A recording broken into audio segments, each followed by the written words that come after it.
You ask Tiger to solve. This deals with linear equations with one unknown.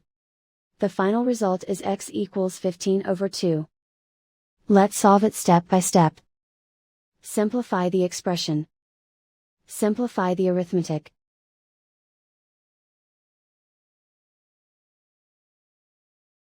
Group all constants on the right side of the equation. Add 1 over 2 to both sides.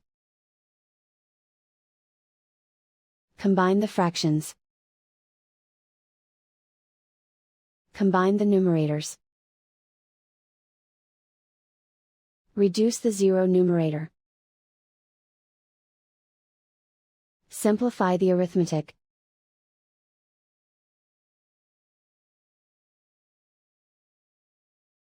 Isolate the x. Multiply both sides by 15. Group like terms. Multiply the coefficients. Simplify the fraction. Multiply the fractions. Simplify the arithmetic. And so the final result is x equals 15 over 2.